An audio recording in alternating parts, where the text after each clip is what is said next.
Don't walk away from me. Don't walk away from me. Don't walk away from me. Salut à toi, j'espère que tu vas bien. On se retrouve aujourd'hui pour une nouvelle vidéo. Alors aujourd'hui on se retrouve avec une voiture très sympa à côté de moi. Déjà avant de commencer, je te propose de t'abonner à ma chaîne YouTube pour me soutenir et pour ne rien rater de toutes mes prochaines vidéos. Je te mets juste ici mon Instagram et mon TikTok, AlexGary002. Et puis tout de suite, on va présenter cette super Mini Cooper S cabriolet juste à côté de moi. Allez, c'est parti. Alors là, voilà cette Mini Cooper S cabriolet. Alors déjà, avant de commencer, je voudrais remercier la Squadra Veloce qui me prête cette voiture qui fait partie de leur parc occasion. La Squadra Veloce, c'est les concessions Fiat et Alfa Romeo à Montpellier. Et ils ont également un gros parc occasion dont cette Mini fait partie. Donc n'hésite pas à aller voir le lien dans la description. Cette Mini est à vendre ainsi que de nombreuses autres voitures dans leur parc à Montpellier. Alors déjà, comme tu le vois, cette Mini est dans une configuration noire avec l'intérieur marron et les jantes noires. Il y a également pas mal de petits détails chrome autour de la voiture. Déjà, on commence par les détails chrome autour des feux. Donc des feux qui se sont pas mal modernisés sur les dernières générations. Tu retrouves ici ce rond en LED qui fait un design bien plus moderne et vraiment très sympa. Évidemment, au centre, on retrouve la prise d'air qui est emblématique sur les Cooper S, qui est présente depuis le premier modèle jusqu'au modèle d'aujourd'hui. Celle-ci d'ailleurs est de 2018, il me semble. Alors au niveau de la calandre, certaines ont l'option avec le chrome passé en noir, ce qui fait un look un petit peu plus agressif. Mais sur cette version-ci, avec le chrome laissé en sa couleur d'origine, ça fait un look quand même plutôt sympa. Ça fait également ressortir le petit S juste ici sur la calandre. Également à l'avant, tu retrouves deux entrées d'air qui font un petit look sportif. En revanche, ce que je t'ai pas précisé, petite chose dommage quand même, la prise d'air à l'avant est malheureusement factice sur ce modèle-ci. C'est simplement pour faire le look originel de la Mini Cooper S. Alors on passe maintenant sur le côté avec, comme je te l'ai dit, ces jantes noires qui rendent plutôt bien sur cette Mini. Ça fait du coup un look full black qui honnêtement est assez joli. Ici tu retrouves le badge S entouré de chrome sur le latéral et du coup on peut admirer déjà l'intérieur que je te montre après, mais qui va vraiment très bien, qui contraste avec le noir de la carrosserie. Et également, comme tu le vois, on retrouve donc ce look cabriolet avec du coup la capote en toile. Tu as deux modes sur la capote, comme on te montrera en roulant. Donc tu as un mode complètement décapoté, comme tu le vois actuellement, et un mode mi-décapoté qui fait un petit peu toit ouvrant. La capote peut se refermer jusqu'à 30 km/h en quelques secondes seulement, donc ça c'est quand même vraiment pratique. Même si c'est vrai que 50 km/h c'est quand même plus adapté.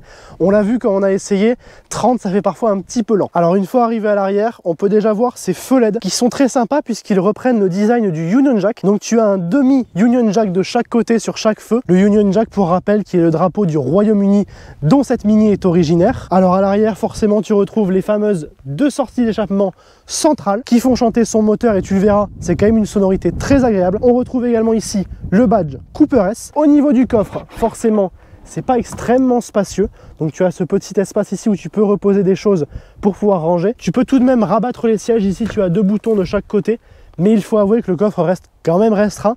C'est pas vraiment fait pour voyager, on va dire, c'est plus fait pour se balader ou pour rouler au quotidien, parce que je pense qu'en daily, en revanche, c'est quand même très agréable. Alors maintenant, ce qu'on va faire, c'est qu'on va passer à l'intérieur et je vais te faire découvrir du coup cette configuration que je trouve vraiment très sympa.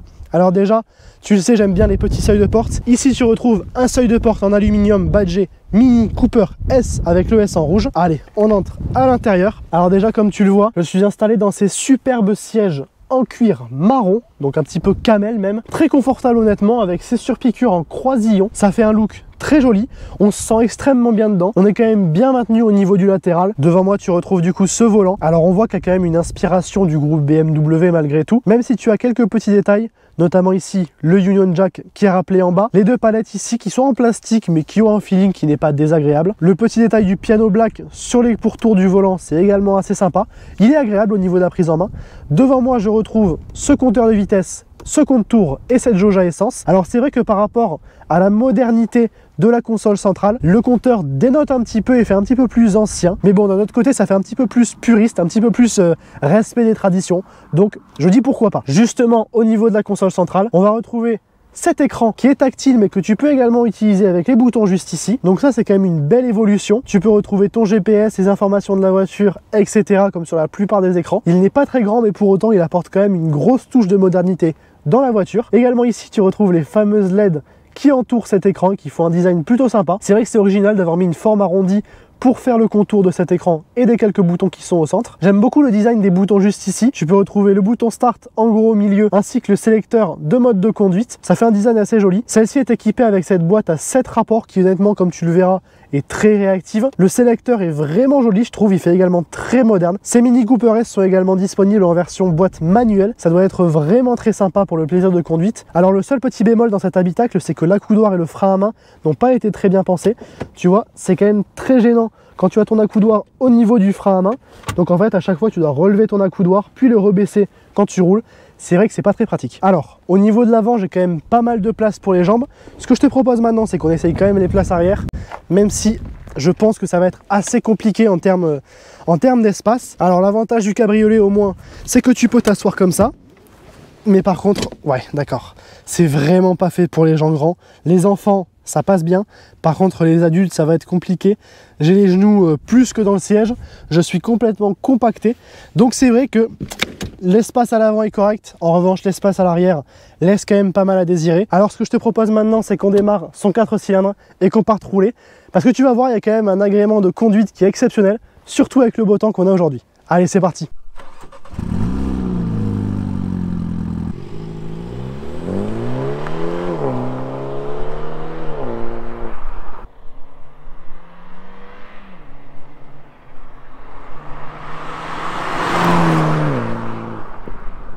Bon, on se retrouve du coup avec Fabiola.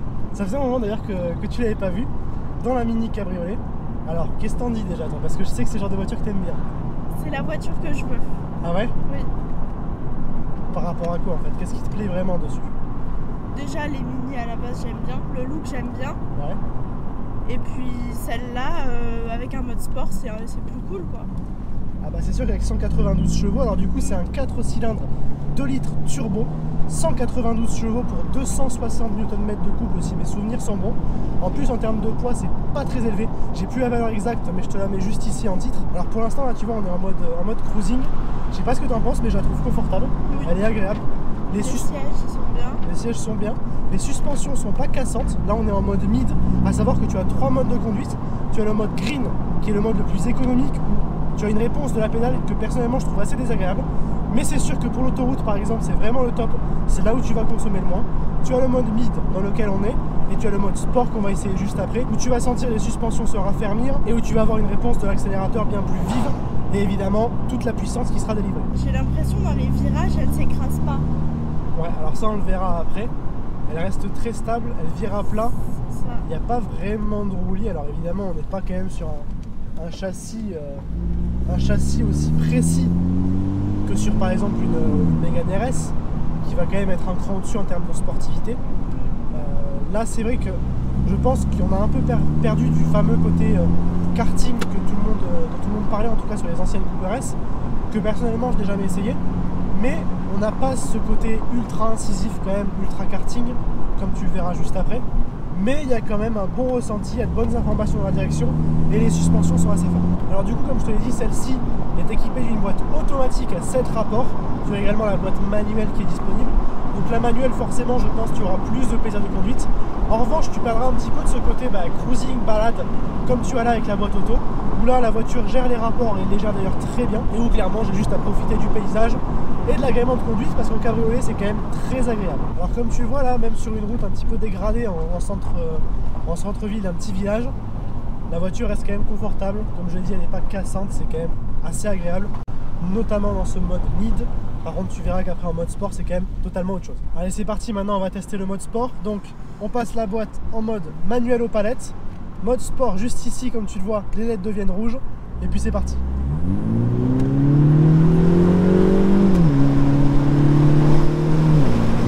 Alors on sent qu'on a un super châssis quand même, malgré tout. Là les suspensions sont quand même bien raffermies.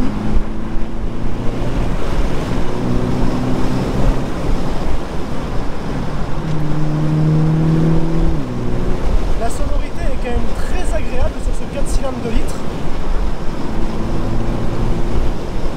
Le freinage honnêtement est assez bon, même si évidemment c'est pas un freinage piste, il ne faudra pas non plus lui en demander trop. Donc effectivement la voiture a un comportement assez sain et c'est quand même très agréable et très sécurisant. Alors en cabriolet, c'est vrai que le vent fait un petit peu de bruit, mais malgré tout, on n'a pas trop de turbulence à l'intérieur.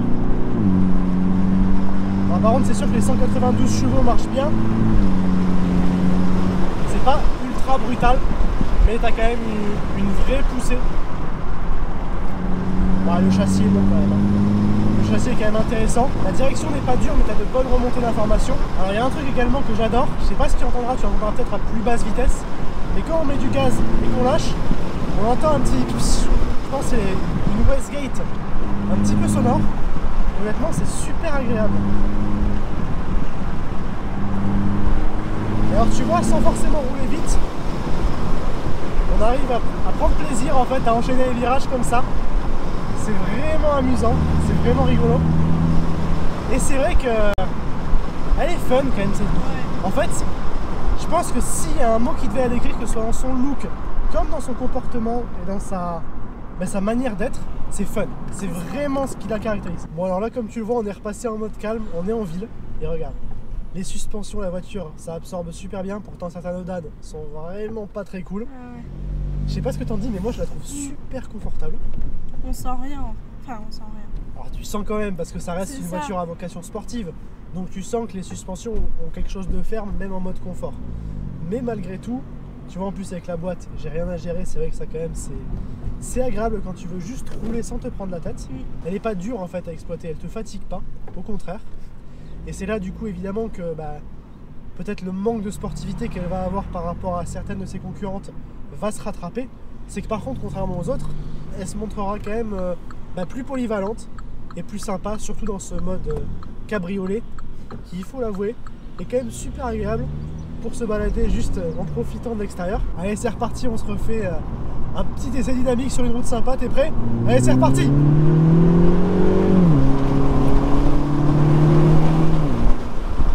Alors forcément, hein, ce moteur il est plaisant quand même, il faut l'avouer. Et le châssis de la voiture est super cool également. Je le redis, hein, mais regarde, tu vois la courbe ici, sans broncher, aucun souci. Et pour un petit cabriolet comme ça sympa, c'est vrai qu'on atteint vite des vitesses assez amusantes. Alors écoute, je sais pas si tu arrives à entendre, mais il y a des petites pétarades des faux rétrogradage, écoute. Ah, il n'y a pas eu là. Alors est-ce que tu entends le pshhh par contre? Je sais pas si tu arrives à l'entendre. Moi je trouve ça incroyable. C'est vraiment le genre de détail qui me plaît extrêmement fort. Par contre, alors un truc que j'aime pas beaucoup, quand il y a la capote en fait qui est repliée, donc comme tu le vois, elle n'est pas vraiment rentrée, elle est juste ici posée. En fait, je vois quasiment pas dans mon rétro. C'est-à-dire que là, s'il y a une voiture qui est derrière moi, je ne le sais pas. Allez, on repart maintenant pour une petite accélération. C'est reparti.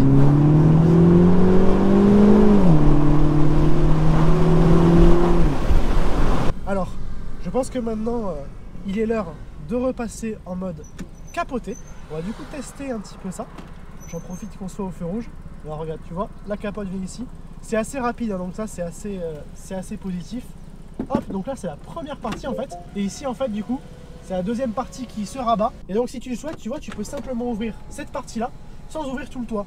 Ce qui fait que tu as l'équivalent un petit peu d'un toit ouvrant. Alors déjà, la capote, je pense que c'est un petit peu pareil pour toutes les capotes, notamment dans ces budgets-là qui restent assez élevés, mais pour autant qui ne sont pas dans les extrêmes. C'est vrai que les plastiques ici font un petit peu cheap malheureusement, notamment ici en fait, où ça fait assez creux.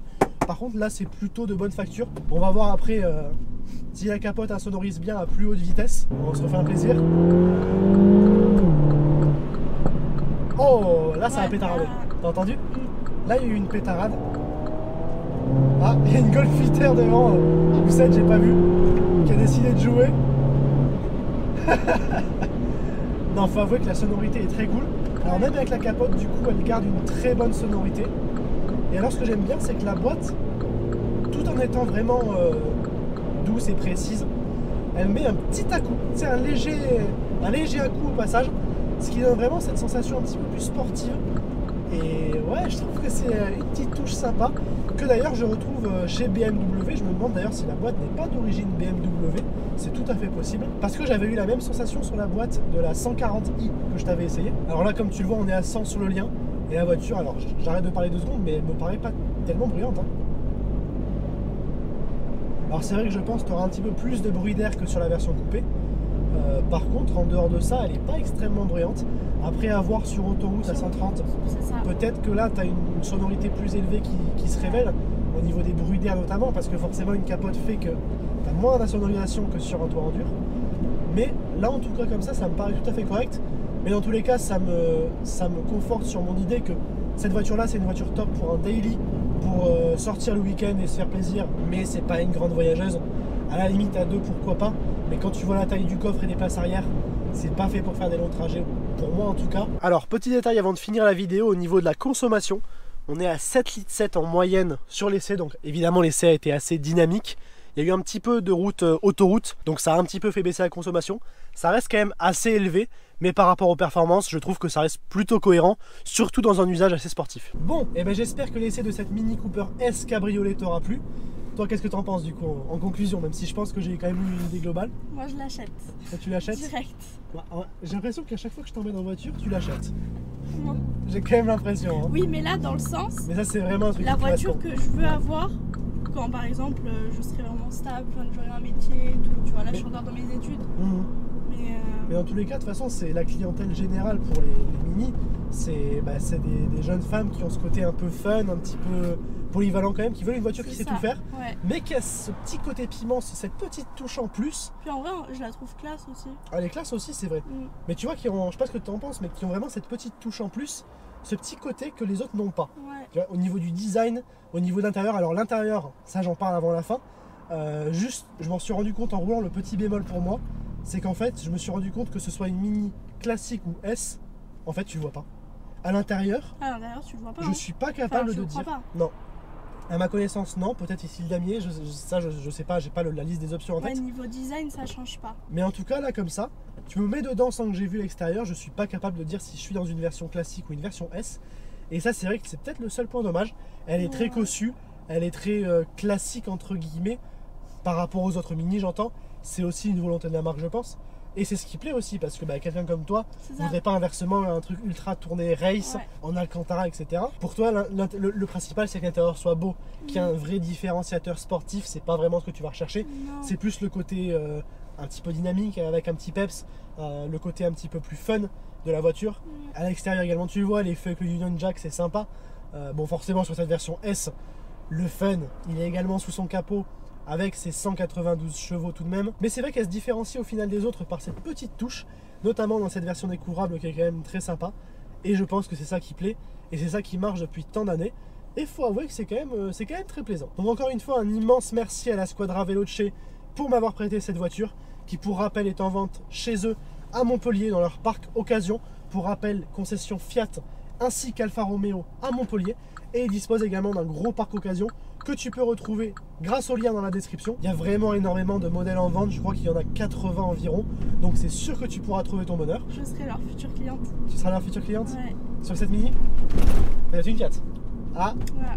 ah. Là, Et il faudrait peut-être essayer une Abarth du coup pour comparer, non? pourquoi pas. Ça peut être sympa, je pense. Hein. Et je pense que ce sera possible d'ailleurs. Donc écoute, si cette vidéo t'a plu, n'hésite pas à t'abonner pour me soutenir et pour ne rien rater de toutes mes prochaines vidéos. Je te mets juste ici mon Instagram et mon TikTok, AlexGary002.